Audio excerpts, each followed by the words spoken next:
Hello everyone, welcome back to the Chess Corner 64. Coach Tisoy here. Hope you guys are having a great day. In today's video, I'll be talking about one of the most important chess piece on the board, the knight. What makes him special is his ability to hoop around the entire board, sometimes doing terrible damage along his path with all sorts of tricks and porks, winning materials here and there, or even catching up with an enemy pawn from afar.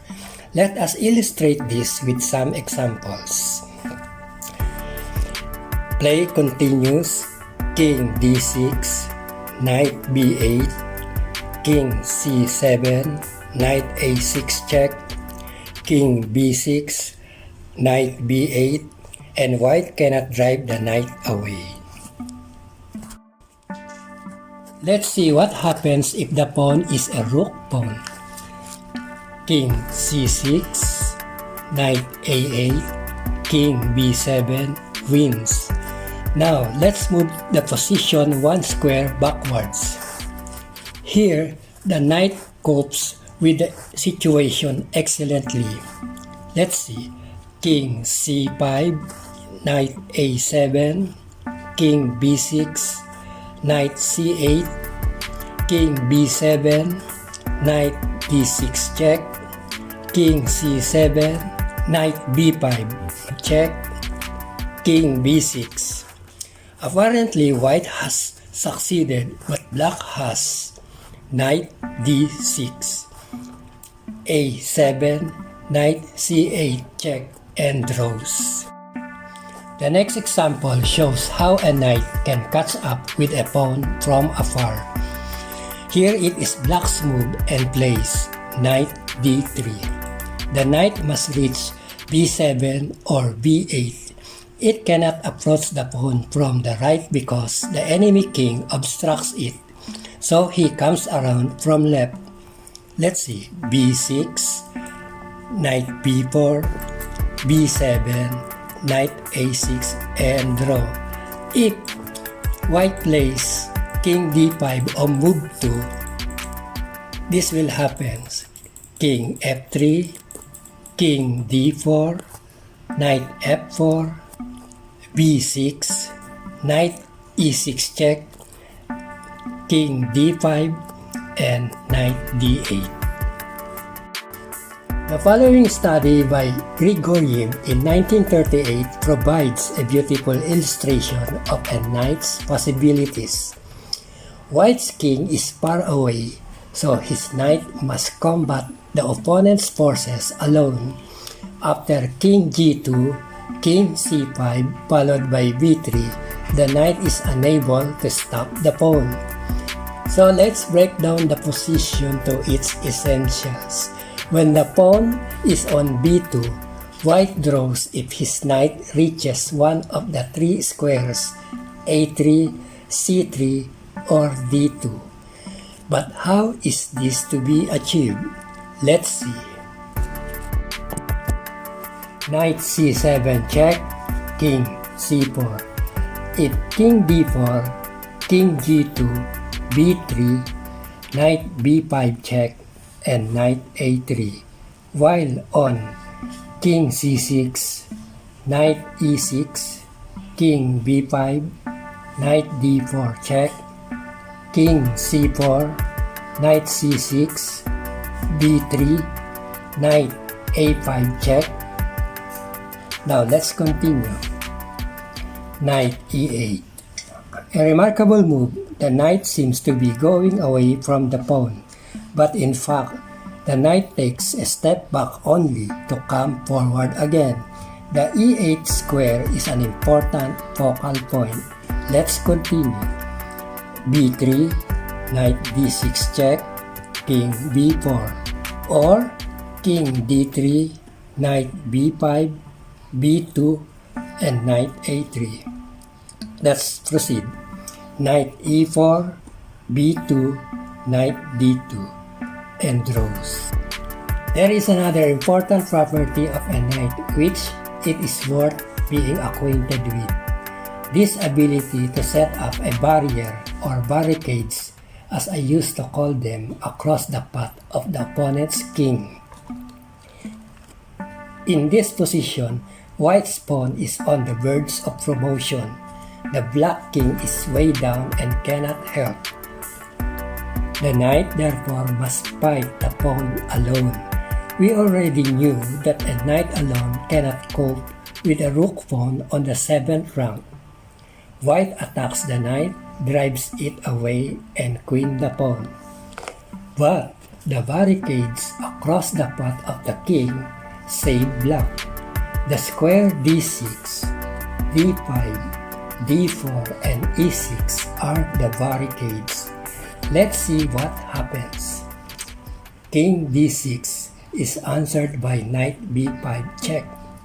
So white is forced to take a longer roundabout route to the pawn.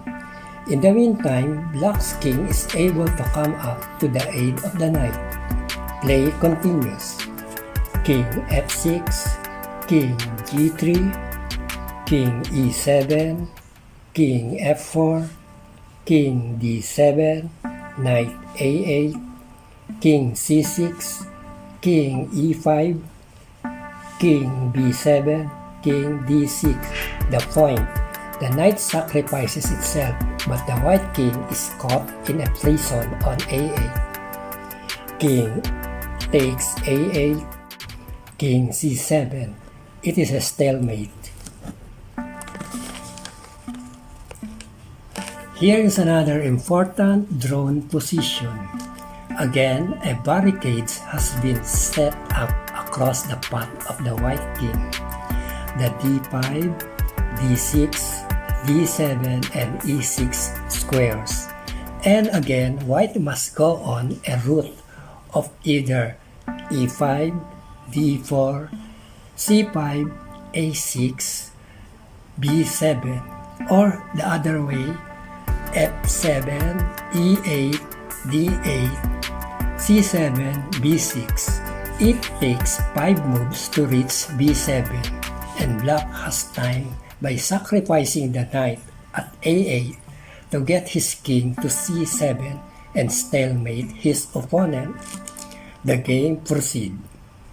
King e5, king g3, king d4, king f4, king c5, knight a8, king c6, king e5, king b7, king d6, and we get the same stalemate position.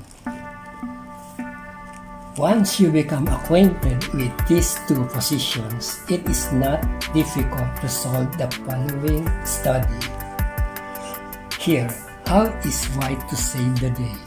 The knight cannot catch the pawn by direct means. For instance, knight g6, h3, knight f4, h2, knight e2 check, king d2, knight g3, king e1, king d6, king f2, and black wins.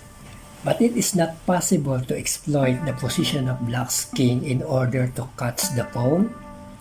Knowing this idea, one can easily find the correct knight maneuver, which goes knight f7, h3, knight g5, h2, knight e4 check. Now either knight g3 or knight f2 catches the pawn. It depends on which direction the black king takes. If king d3, then knight g3. Or if king d4, then white will play knight f2 is sufficient.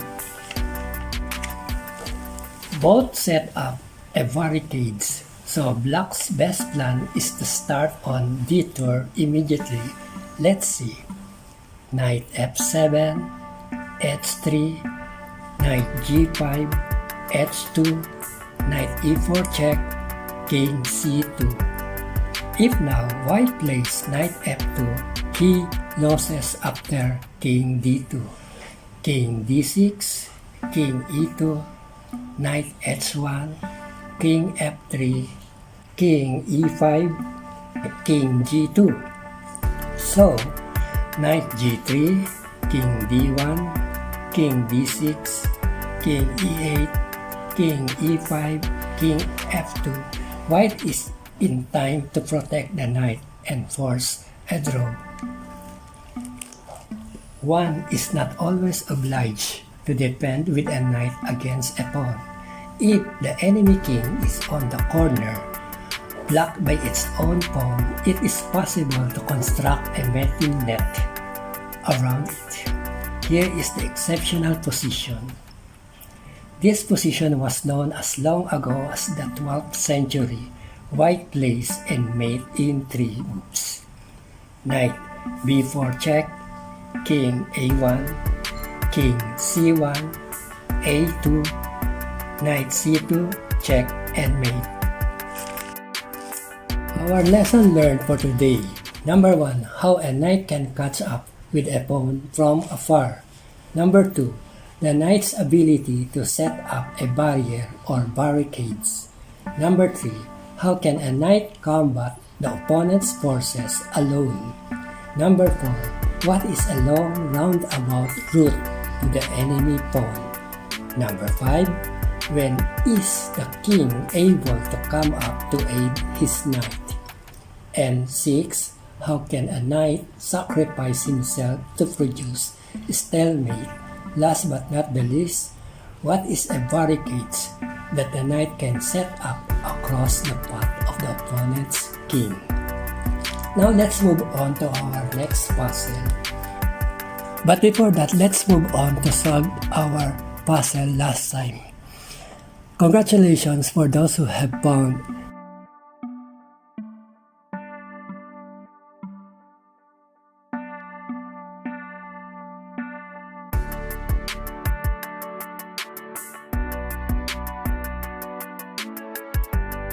Here is the position, guys, with white to play and mate in 4 moves.